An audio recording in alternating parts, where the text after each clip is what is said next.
Hello and welcome to generic induction training from Health Education England, working across the North East and North Cumbria. My name is Richard Bellamy. I'm the Deputy Dean and Director of Specialty Training. What I would like to cover today is what Health Education England North East is and what we do, what the education providers, also known as the hospital trusts in which you work, do, and what our lead employer trust does for you. I will then tell you about professional registration and the duties of a doctor. I'll discuss your training progression, particularly ARCPs and exams. We'll discuss the opportunities which you may wish to explore, such as out-of-program experience, study leave and leadership opportunities. We'll talk about various different aspects of support available to you throughout your training. And we'll also say something about quality monitoring and assurance processes. What does Health Education England North East do for you? Well, HEENE is responsible for your training. That covers a wide range of different activities, including regional teaching, managing your rotations, providing oversight of your training, and providing the annual review of competence progression. We approve the funding of study leave, and also we provide approval for out-of-program experiences.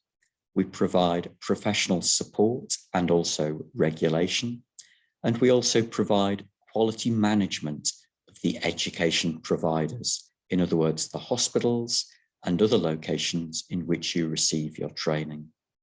I've put a link at the top to show you where you can find our overarching policies and other documents on the Made in HEENE website. Let me explain first a few HEENE roles so that you know who you were talking to should you contact us. Your key point of contact among the administration team is the Specialty Program Coordinator.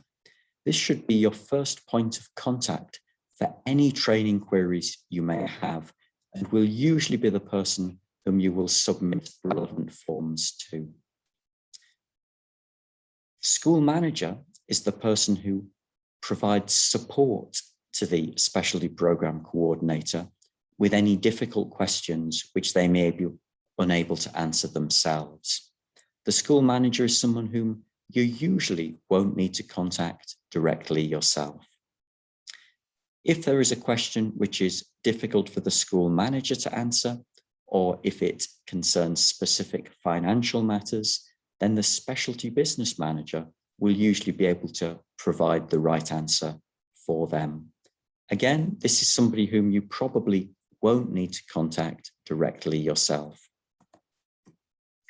Clinical roles within Health Education North East. The training program director is the person whom you're most likely to be familiar with.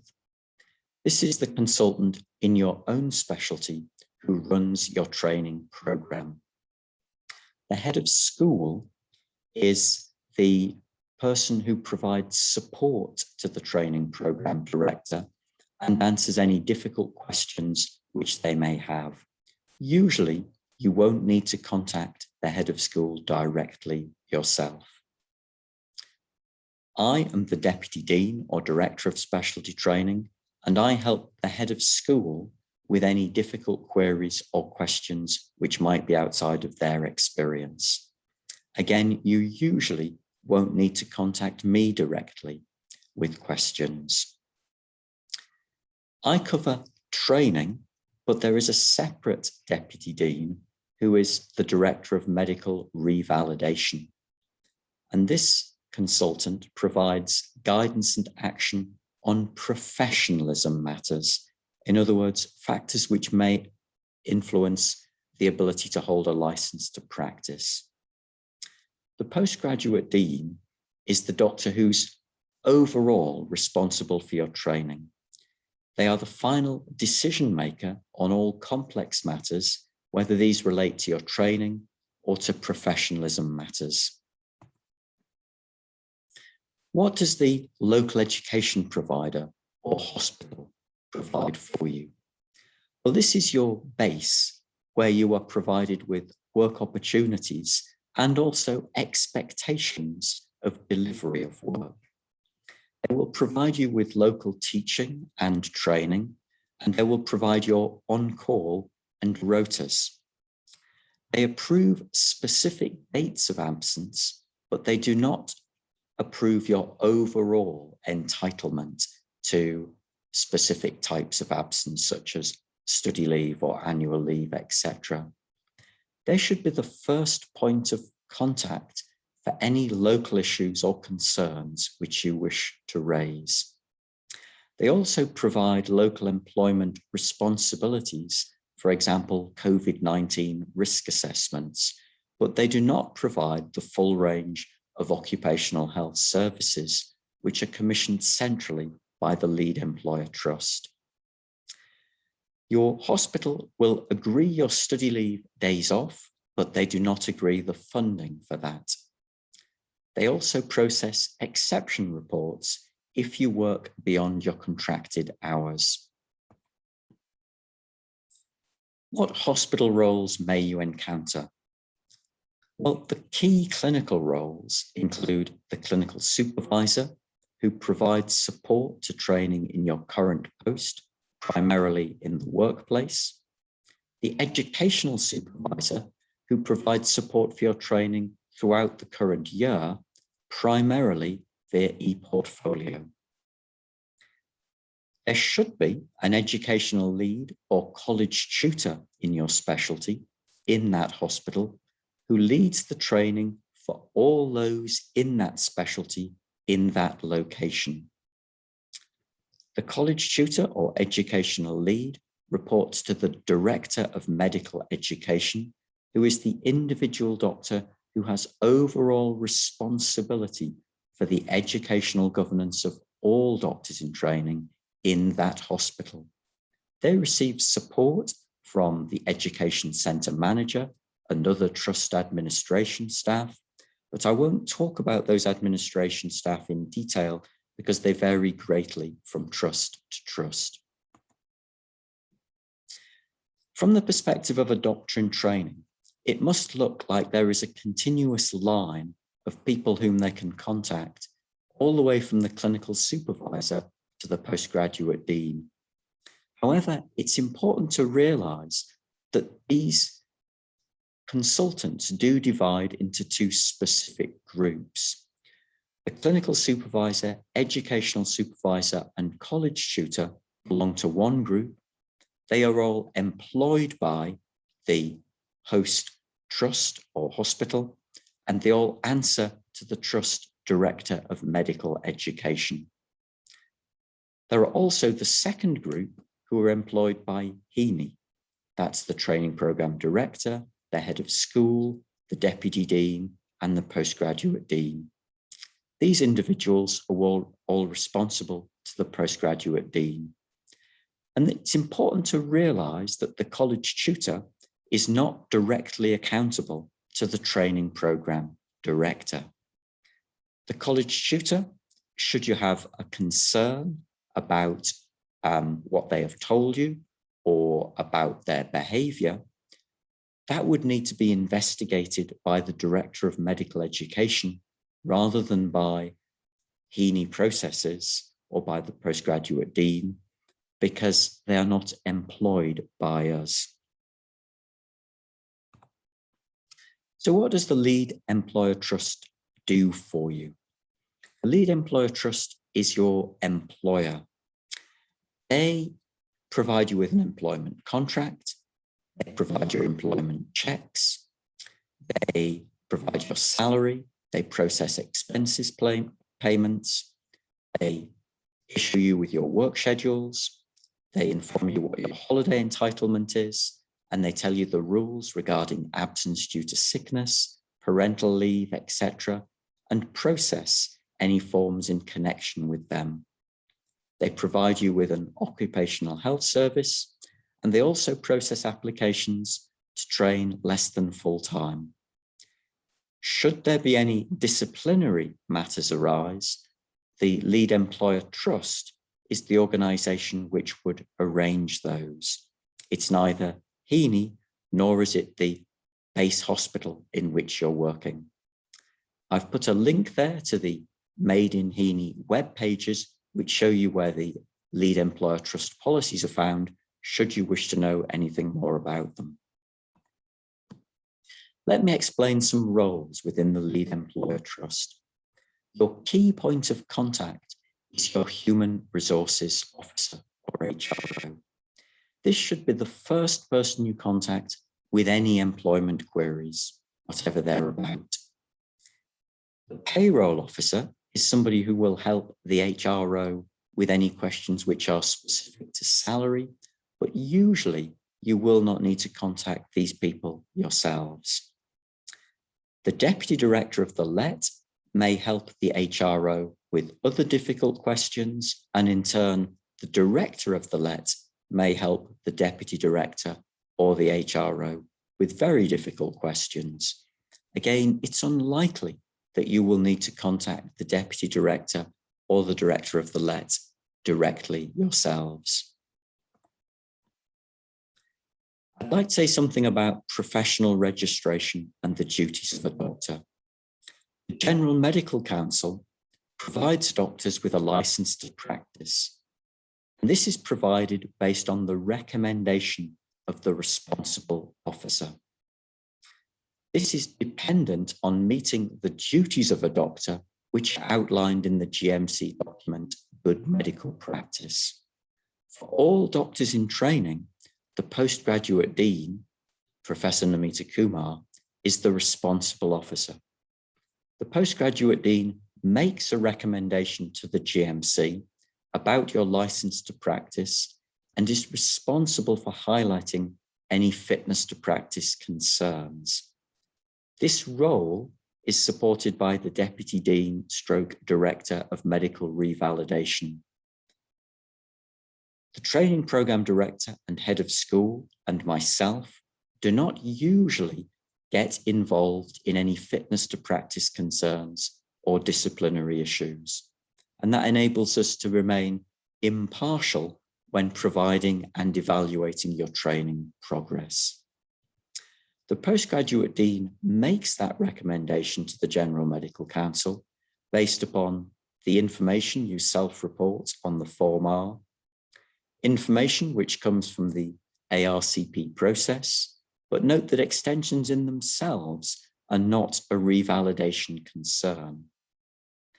And also, thirdly, on the reporting of any concerns from trusts themselves via a process called live reporting, which is undertaken by the Director of Medical Education within each trust. I've put a link there to the revalidation web pages on the Made in HEENE website, should you wish to look at them yourselves.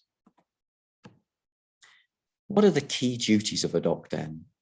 This is worth emphasising because this is what you need to do in order to maintain your license to practice.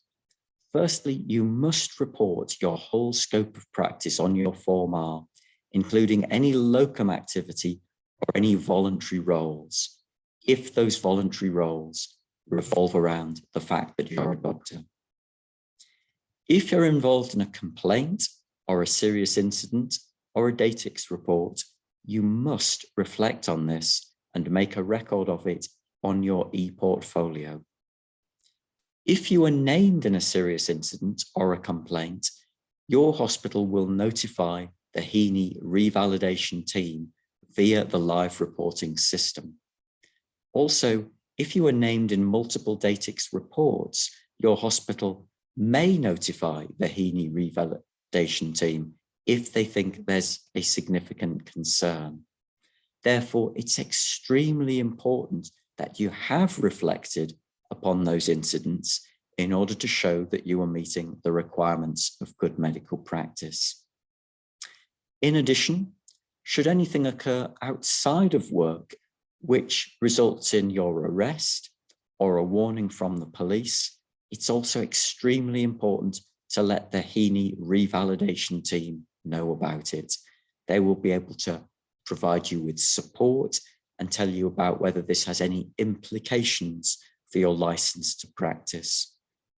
The GMC will not be automatically notified by the revalidation team just because a concern is raised.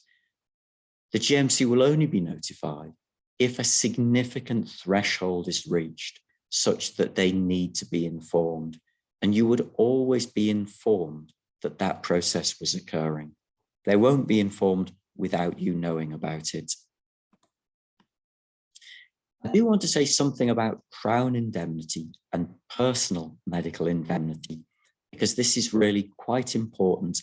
And I think many people have become confused about what Crown indemnity does and doesn't provide. Crown indemnity provides you with some cover for the NHS work that you do, particularly cover for any financial liability for negligence claims and any legal advice that's required when attending a coroner's court or other court. However, there are a lot of things that Crown indemnity does not cover. For example, it does not cover alleged criminal behaviour, doesn't cover assault, fraud, gross negligence, manslaughter, etc.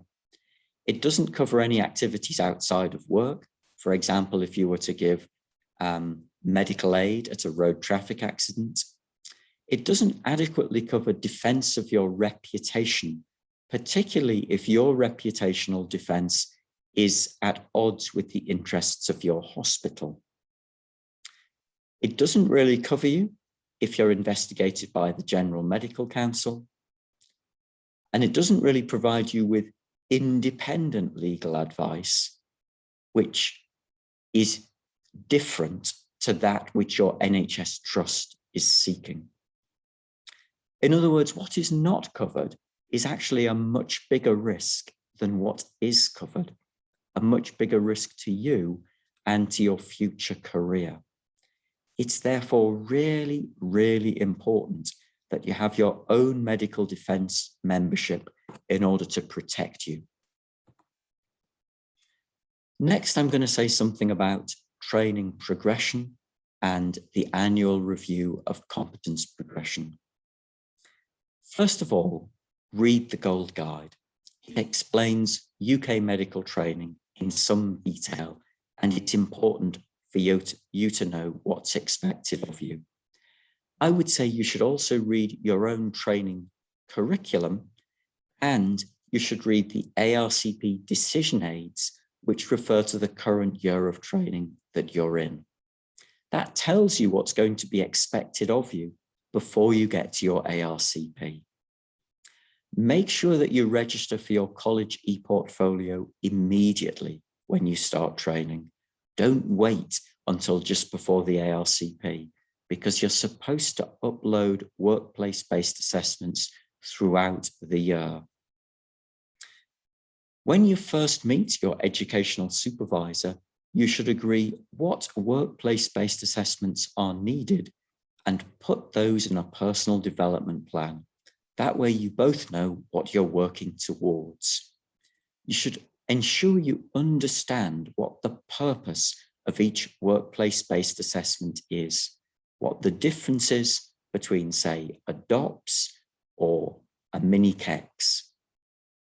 Carry out workplace-based assessments throughout the year, not just when you get to the ARCP, and make sure that everything is uploaded to your e-portfolio before the deadline you are set, not just before the ARCP, because the people on the ARCP panel have a right to look at your information as soon as they wish after the deadline has been reached, and they may not get a chance to look at it again just before the ARCP or during the ARCP. The purpose of an ARCP is to determine if you are ready to progress to the next stage of training. Should a training extension be required, that is to give you more time, and it is a supportive measure. It should not be seen as some form of punishment. Should you disagree with the ARCP decision which is awarded, there is a right of appeal, particularly for outcome 3s, which provide an extension to training, or outcome 4s, which provide premature termination of training. The ARCP appeal process is independent. It's an entirely different panel. It is fair and it is objective. Should you get a non-standard ARCP outcome, such as an outcome 2 or a 3, or one of the COVID outcomes, 10.1 or 10.2, an action plan will be requested, and it's necessary so that you and your ES know what you need to achieve before the next ARCP. This is a quick summary of the ARCP outcomes. Hopefully, you're already familiar with them. And outcome 1 states you're making satisfactory progress, and outcome 2 says that specific competencies are still required, but they can probably be achieved without the need for additional training time. And outcome 3 states that specific competencies are still required, and it is going to need extra training time in order to achieve them. And outcome 4 means that a doctor is being released from the training program without completing it. And outcome 5 is a temporary outcome. It's a holding measure, usually for only 2 to 4 weeks, while further evidence is gathered to decide what outcome can be awarded. Usually means there's some missing information. And outcome 6 means that all competencies have been required to achieve the training program.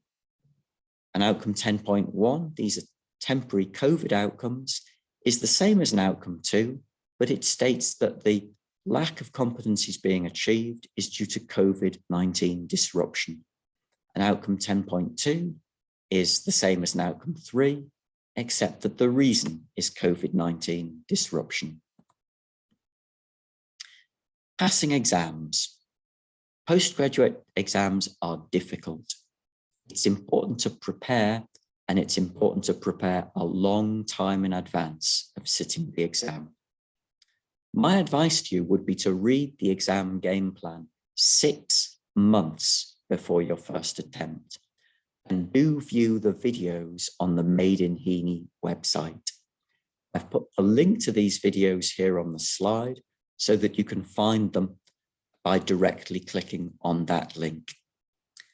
Discuss your plans for preparing for and sitting the exam with your educational supervisor, and do that 6 months in advance. If you read the exam game plan and watch the videos and have a discussion with your supervisor just 2 weeks before the exam, it's too late. It's too late to make adequate preparations. It's really important to do it well in advance. If you do fail an exam, please do discuss it with your educational supervisor and get booked on the exam game plan course. It will help you to make sure you pass next time. Also, make sure that you get enough sleep, because sleep is really important in ensuring that we can all learn and retain information. And there are a number of sleep resources on the Made in HEENE website, and I've given you a link there to those. I want to talk a bit about the additional opportunities that are available to you and the additional support that's available to you should you need it. This will cover things such as out-of-program experience, study leave, leadership management, teaching qualifications, a support RT, return to training, less than full-time training, the professional support and wellbeing unit, and support for those with a disability. Out of program is designed to give you time away from training. OOP-R is for research. OOP-E is to gain additional experiences, for example, in leadership and management, or sometimes it can be experiences working in a resource-poor country overseas. OOP-T is for training that counts towards your CCT, but which is outside of the usual training program. OOP-C is for career break, often for major life events or to give support to family members. OOP-P is a pause in training.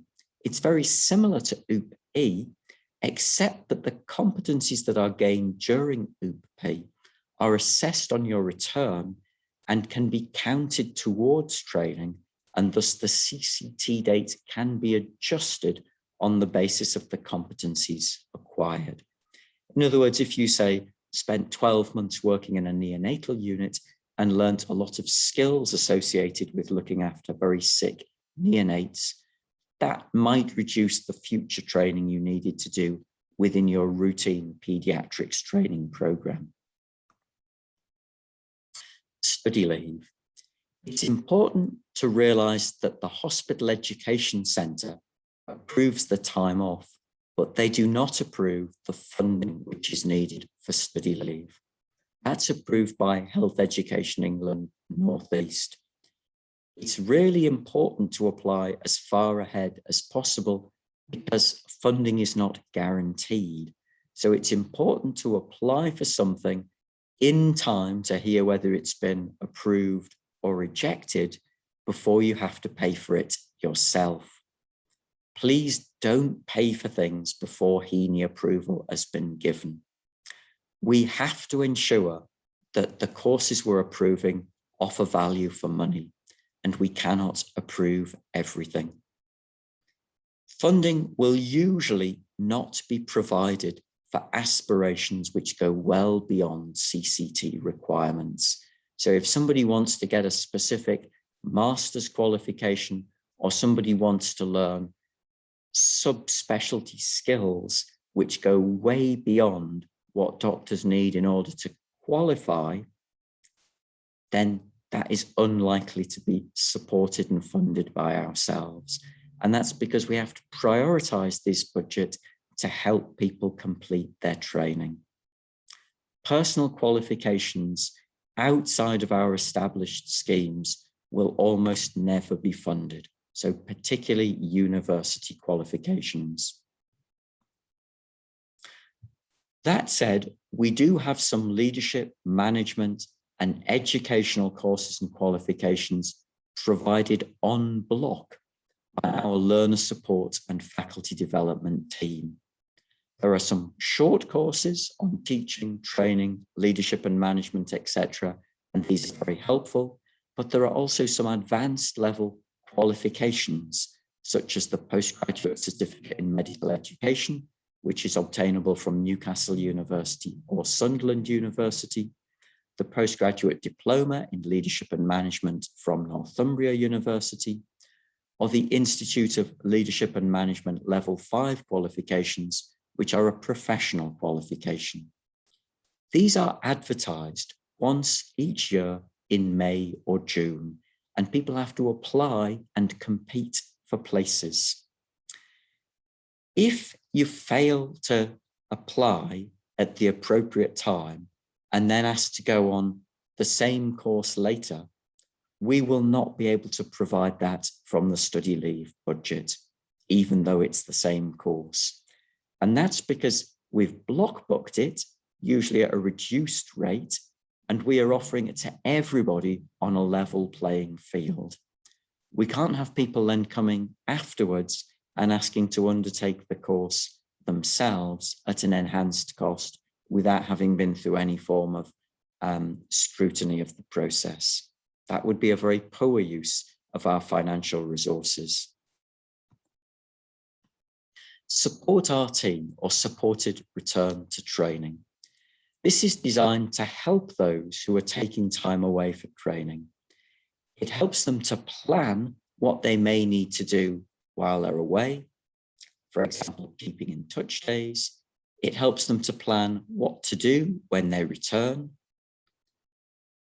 The purpose of that is to make it safer for those doctors in terms of the care they give to patients when they return, and also to make it less stressful for those doctors when they return.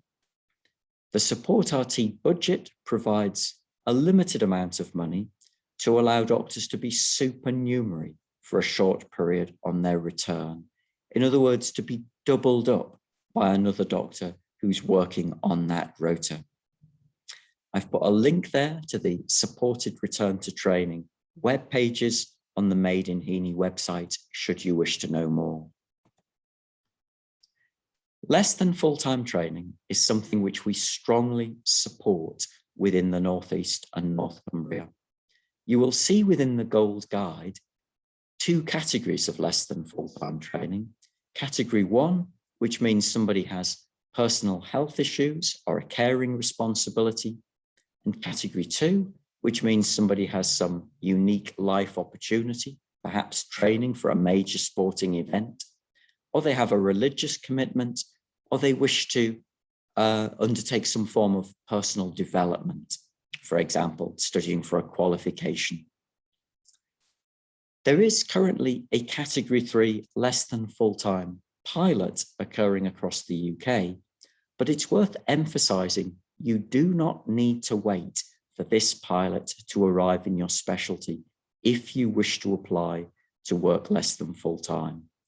The current LET policy states anyone can apply to work less than full-time, and that means you.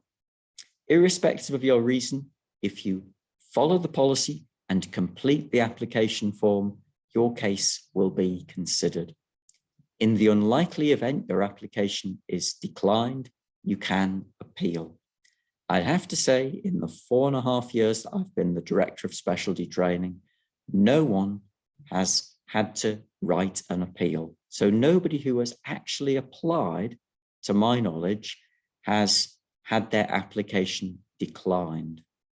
So if you think your application has been declined verbally, all I would say is submit the form, go through the process. If somebody wishes to decline it, they have to state their reasons, and that gives you a right of appeal. Next, I'd like to talk about the Professional Support and Wellbeing Unit, which has 2 different sections. Firstly, there is occupational health. Occupational health receives referrals from the LET because they are your employer. They provide you with pre-employment screening checks and fitness to work assessments. They provide advice on reasonable adjustments for those who have a health problem or a disability. Occupational health is not diagnostic and it's not therapeutic.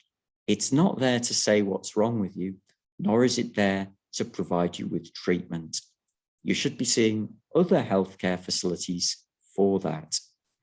But what they will do is say what adjustments need to be made to your work or to your workplace to enable you to carry on working with that diagnosis.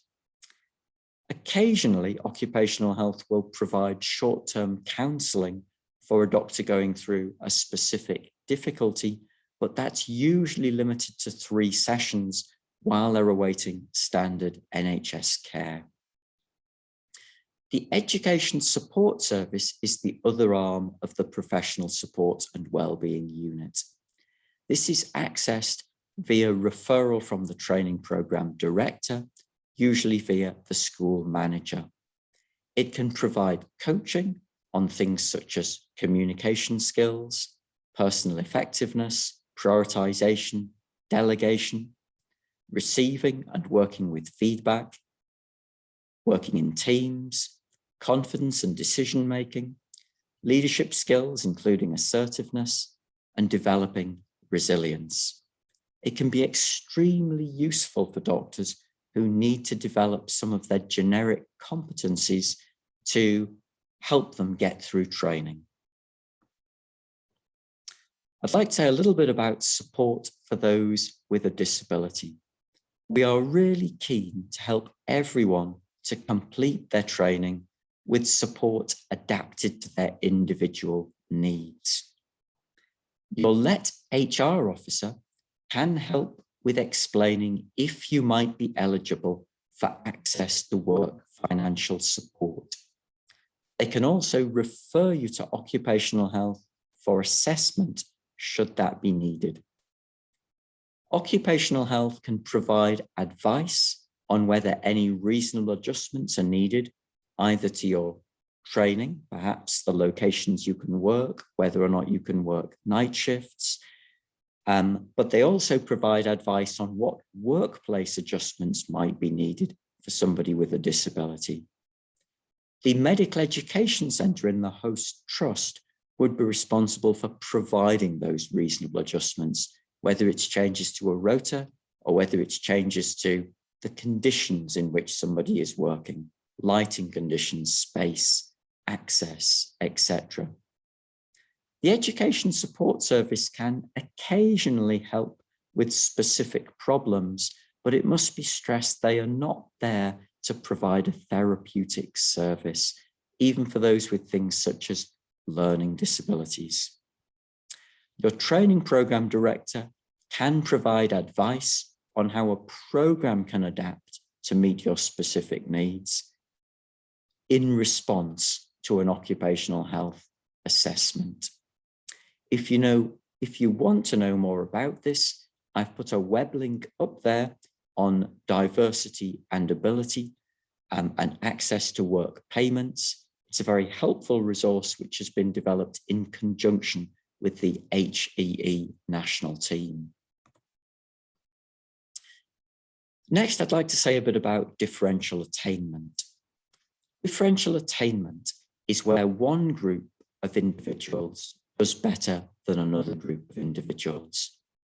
This could be related to gender, sexual orientation, ethnicity, etc.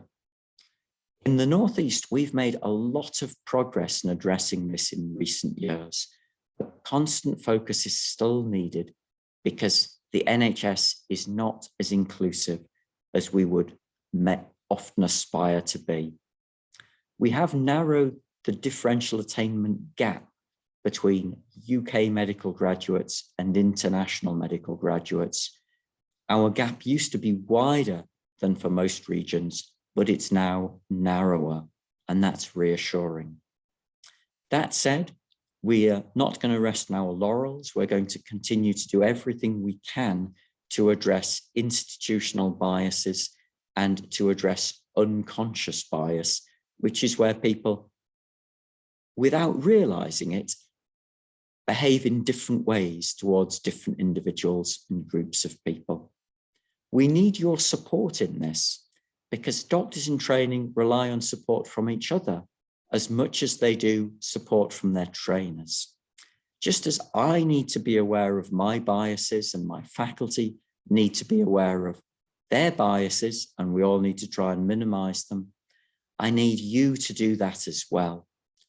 Try to support those who are different to you just as much as you do colleagues who you feel you have a natural affinity to, people whom you are friends with. Be aware that microaggressions are common. In fact, they are universal. We all say things which are microaggressions. If you think you don't, I'm afraid that means you lack insight, because everybody does. We're usually not aware that we've done it. We don't do it to cause harm or hurt. We do it because we don't realize they're microaggressions. If you hear something that you think is a microaggression, please don't just ignore it. Provide support to those who you think are on the receiving end of it, or who are bystanders but are affected by it. Provide challenge, in an appropriate way, of course, to those that you hear issuing them. Humour is very socially determined. What is funny to one person may actually be offensive to somebody else.